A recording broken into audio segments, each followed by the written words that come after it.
The air inside the Paul VI Hall in October 2024 did not smell of incense or ancient damp stone.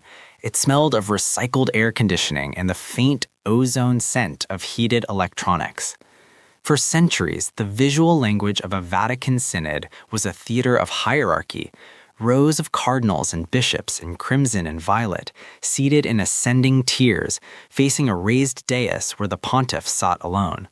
It was a geometry of vertical power. But if you walked into that hall in late 2024, you would have seen something that visually dismantled a millennium of clerical tradition. You would have seen round tables. At these tables, men in zucchettos sat next to women in blazers. A bishop from the global south compared notes with a lay theology professor from Europe. And then, the moment came that quietly shattered the seal of the Middle Ages. A voting session was called. Silence descended, heavy and expectant. In the past, the casting of a vote on matters of church direction was a right reserved strictly for the successors of the apostles, the ordained episcopacy. It was believed that the grace to discern the will of God for the universal church flowed exclusively through the sacrament of holy orders. But on this day, a woman reached out and pressed a button on a tablet. Her vote was recorded. It was mathematically equal to that of the cardinals sitting beside her. This was not merely a procedural update, it was a theological rupture. For the first time, 70 non-bishop members, 50% of whom were women, or full voting delegates. To understand the gravity of this, we must look beyond the politics of inclusion and look into the ancient concept of sensusfidei, or the sense of the faith. For centuries, the operating model of the institution was distinct. There was the ecclesia docens, the teaching church, comprising the clergy who held the map, and the ecclesia discens, the learning church, the laity who were simply passengers on the ship. The 2024 Synod on Synodality effectively declared that the map is no longer held by the captain alone. It suggested that the Holy Spirit speaks not just from the top down, but through the lived experience of the entire body. Critics called it a Trojan horse for democracy, a slide into Protestant congregationalism where truth is decided by a show of hands. Proponents called it a return to the Acts of the Apostles, where the community discerned the Spirit together. But as the voting numbers flashed on the screens, a paradox emerged. The structure had fundamentally changed. The who of the decision-making body was radically different, but the what remained suspended. The most explosive issues, particularly the question of women to the diaconate, were not resolved in that room. They were siphoned off into study groups, pushed beyond the horizon of the gathering. It left the hall in a state of suspended animation. The seal of exclusive male clerical authority had been broken by the act of voting itself, yet the outcome of that vote was a call for more listening, more waiting.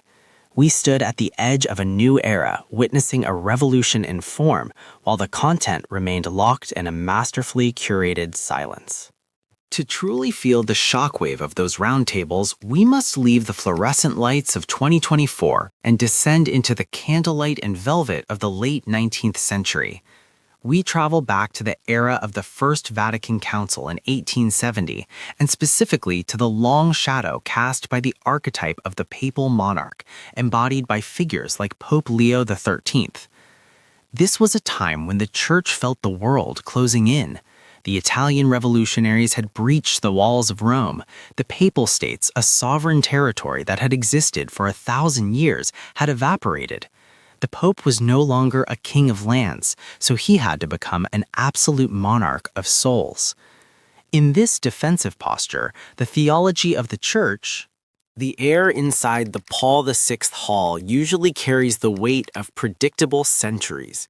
It is a space designed for audiences where words typically flow in one direction, from the throne downward. But in October 2024, the geometry of power was dismantled. The tiered rows of theater seating were gone, replaced by round tables. At these tables, the red skullcaps of cardinals bobbed next to the uncovered heads of lay teachers, social workers, and mothers.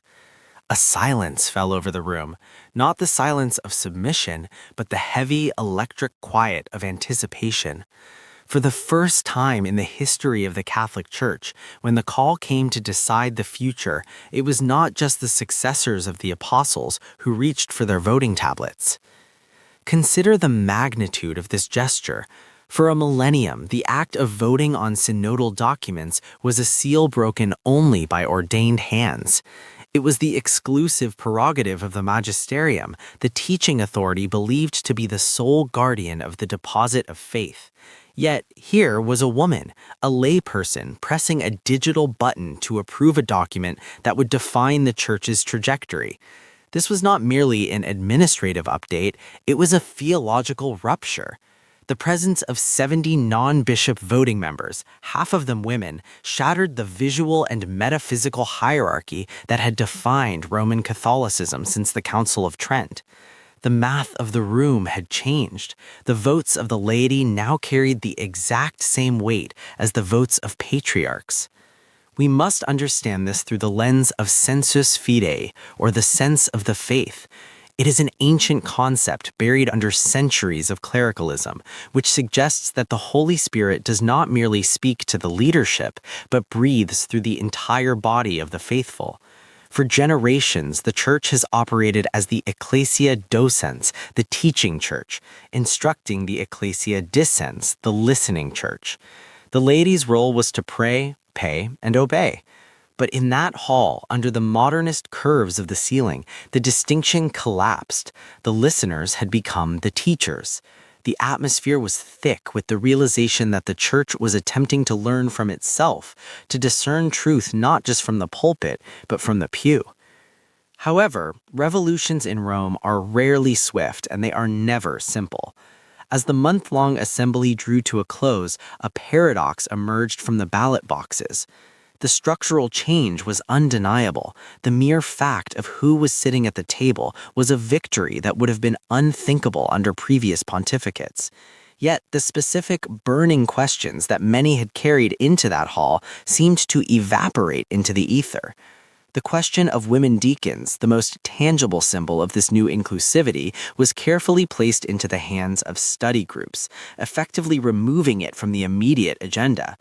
The vote had happened, the seal was broken, but the contents of the scroll remained hidden. We are left staring at a contradiction, a process that radically opened the doors of decision-making only to leave the most contentious decisions on the threshold. Was this the birth of a new democratic Catholicism, or was it a masterclass in managing expectations? The silence that followed the vote was louder than the applause.